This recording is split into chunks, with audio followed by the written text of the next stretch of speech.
Salut și bine v-ați găsit la nou episod de Minecraft, adevărat. Uitați, asta le-am... Așa și... mi-am făcut cea cu arcuri. Mi-am pus și unde ăsta de molda. Mi-am făcut o capcană la un prieten.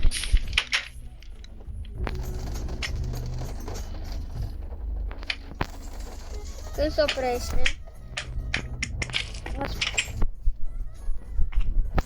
și dacă sparg aici, ai căzut de pe hartă.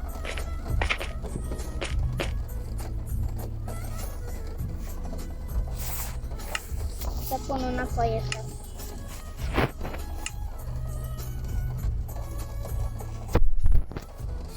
Azi, luni, plouă.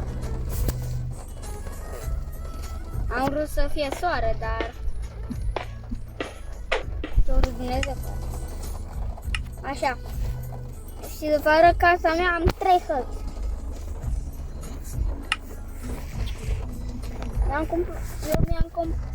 Eu mi-am luat o haină, dar nu mi-a dat-o.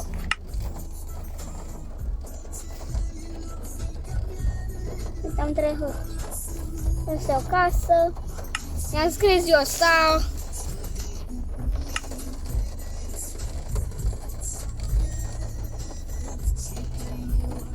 Tare plouă. Cum cred? Uite, steagul României, noi suntem ăștia.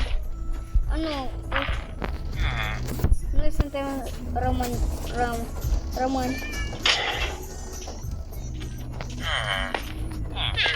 Noi ce mai mult pe la magazin? Cunosc frumos. E cursul de aici. Câinele. Oh.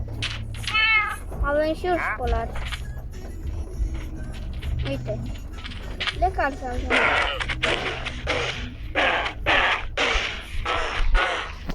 Vrei să spun lavă? Ți-i foc? Ia.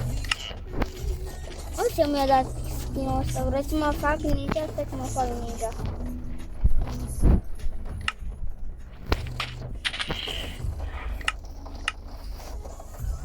Mai apă.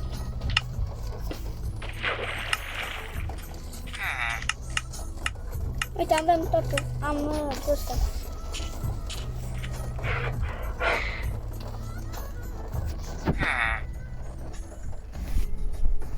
Știi ce? Știi? Cu cine ți-ți din faimă și războinic?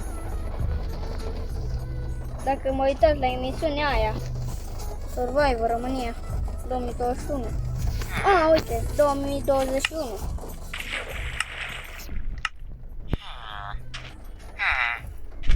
Dacă pune. Nu mi-l pune. Atât a fost episodul ăla. Sper că v-a plăcut. Dacă v-a plăcut, să apăsați butonul și de like și ne vedem data viitoare. Pa!